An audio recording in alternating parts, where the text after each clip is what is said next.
Trading days, January 22nd, 2016. We're looking at the daily chart of the S&P 500, and I'll just cover off some items that we brought up on last week's blog post. And number one was the Mercury translating, pardon me, the Uranus-Pluto square.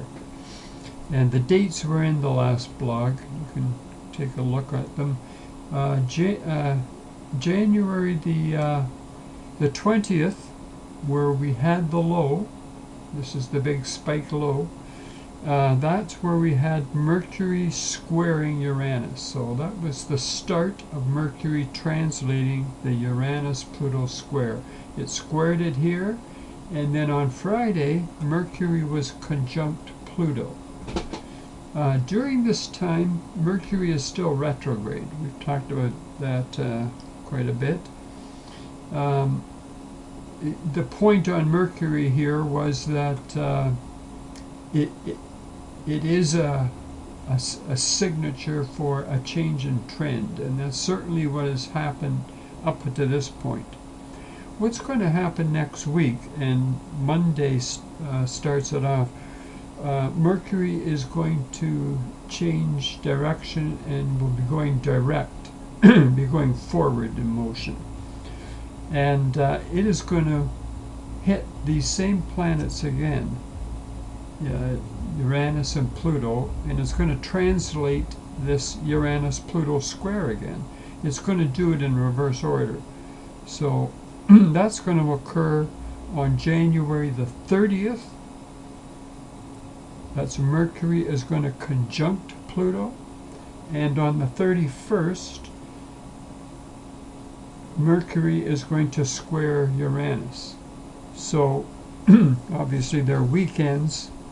They may be pointing to a really volatile day or a big move day on Monday, February the 1st. Other things we could mention, I'll write this up. There's a lot of Fibonacci cycles, time cycles, hitting next week, and I'll write them up in the text. And just on primary cycles, I've mentioned this before, we've got a primary cycle for people who didn't get in on it. Well, we may have, first of all, we may have a primary cycle. Looks like one right now.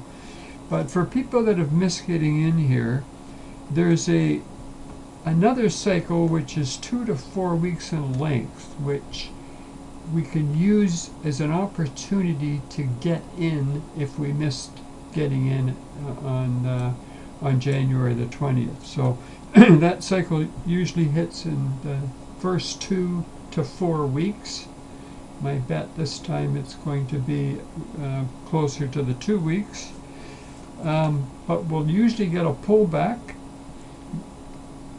and it's the extent of the pullback that we want to look at. We can't really calculate that until we get a known top here for this move. We could get into a situation where the pullback comes down and tries to test this bottom on January the 20th.